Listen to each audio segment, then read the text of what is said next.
शताब्दी वर्ष में एआईआरएफ के समृद्ध इतिहास को याद करना जरूरी है। वाराणसी में एआईआरएफ की शताब्दी वर्ष पूरा हो गया है। शताब्दी वर्ष समारोह पूरे साल में चलता रहता है। इस वर्ष के ऐतिहासिक और यादगार बनाने के लिए लंदन में इंटरनेशनल ट्रांसपोर्ट फेडरेशन के मुख्यालय पर मुख्य समारोह का आयोजन हो गया।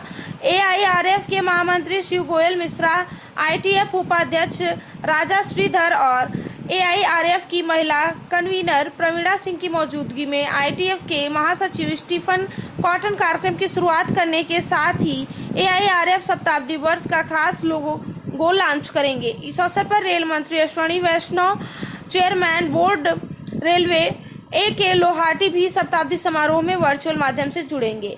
एनआरएमपीयू के वाराणसी शाखा के शाखा मंत्री सुनील कुमार सिंह ने बताया कि देश भर के यूनियन ऑफिस को झालरों से सजाने का साथ साथ उसको रोशन भी किया जा रहा है। श्री सिंह ने कहा कि भारतीय रेल के कर्मचारियों को जो भी सुविधा मिल रही है उसके पीछे एआईआरएफ का लंबा संघर्ष है।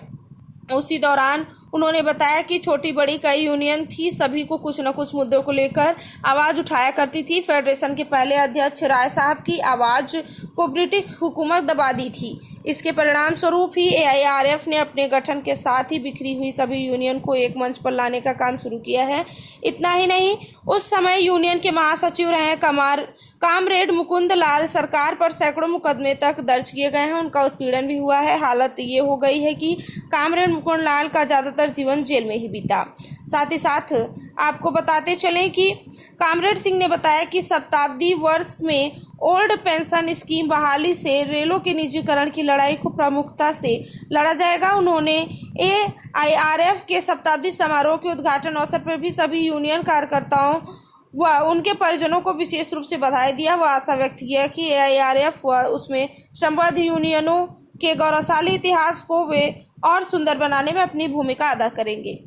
देखिए वाराणसी से संतोष कुमार सिंह की ये रिपोर्ट।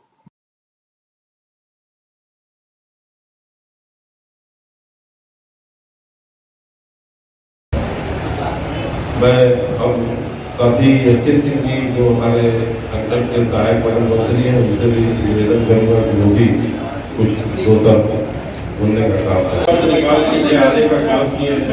तो मैं उनको हृदय से धन्यवाद देता हूँ और आभार जो तालियों से अपने प्रेस और मीडिया के साथियों का स्वागत के लिए।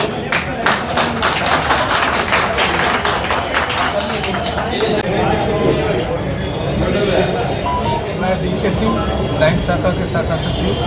ठीक है भैया, शताब्दी वर्ष किस तरह से मनाया जा रहा है? शताब्दी वर्ष आज हम लोग बहुत ही खुशी के साथ मनाने का काम करेंगे और आज से पूरे साल पूरे यूनियन का ऊंचाइयों को और बढ़ाने का काम करेंगे। साथ ही साथ जो यूनियन की केंद्र और मंडल के निर्देश होंगे उसको भी पूरा करने का काम करेंगे। साथ ही साथ हम लोग जो है अपने यूनियन को, अपने कर्मचारियों की समस्याओं को आगे बढ़ा के उनकी मांगों को पूरा कराने का काम करेंगे। अपना परिचय बता दें। मैं संतोष कुमार सिंह, लखनऊ मंडल में सहायक मंडल मंत्री के पद पर कार्यरत हूँ। आज किस तरह कार्यक्रम किया जा रहा है? आज ये हमारा एआईआरएफ का जो कार्यक्रम है, हमारे शताब्दी वर्ष 100 साल इस संगठन के पूरे होने के उपरांत ये कार्यक्रम आज आयोजित किया जा रहा है। और 1924 में इस एआईआरएफ का गठन हुआ था। 1924 में गठन हुआ था और गठन इसलिए हुआ था कि 1924 के पहले भारत में भारतीय रेलें अलग अलग खंड में बटी हुई थी और अलग अलग संगठन यहाँ काम कर रहे थे, जिससे ब्रिटिश हुकूमत के साथ बात करने में तमाम तरह की दिक्कतें आती थी। तो संगठन को मजबूती प्रदान करने के लिए 1924 में एआईआरएफ का गठन हुआ और तमाम जो रेलवे के जो संगठन थे उनको एक बैनर के तले लाके और एक मजबूती के साथ एआईआरएफ ने काम करना शुरू किया और उसके बड़े ही अच्छे उसके तमाम सरकार के साथ एआईआरएफ ने कर्मचारियों के हितों को काम करते हुए आगे बढ़ने का काम किया और हम लोग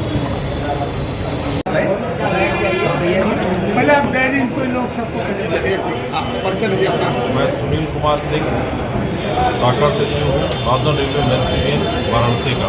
ये आज प्रेस वार्ता क्या है? देखिए, आज जो है, आज ही के दिन 1924 में all India railway men's union की स्थापना हुई थी।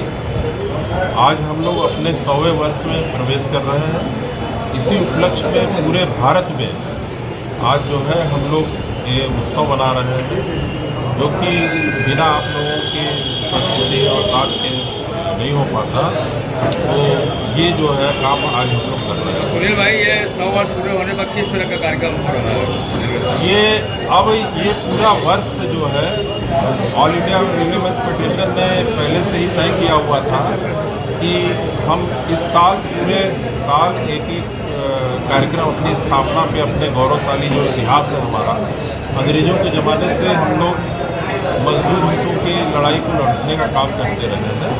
तो उसी को, और जो हमारे पूर्वज थे, जो हमारे पुराने रेल कर्मचारी थे, जिस तरह उन्होंने आंदोलनों को लेकर के रेल कर्मचारी को न्याय दिलाने का काम कराया था, उसको भी हम लोग याद करने का काम करेंगे, उसको भी श्रद्धांजलि देने का काम करेंगे और भविष्य की जो हमारी योजनाएं हैं, संघर्ष है, उसकी भी रूपरेखा तैयार करेंगे।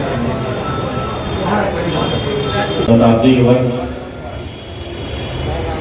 के पूरा होने के उपलक्ष्य में आयोजन में हम सभी साथी यहाँ पर इकट्ठा हुए हैं और हमारी मीडिया के भी तमाम साथी आए हुए हैं। मैं इनका दिल से इस्तेमाल करता हूँ और हमारे जो कॉमरेड साथी यहाँ पे इकट्ठा हुए हैं नॉर्दर्न रेलवे मेंस यूनियन के, मैं उनकी जानकारी में मैं खास तौर पे ये बताना चाहूँगा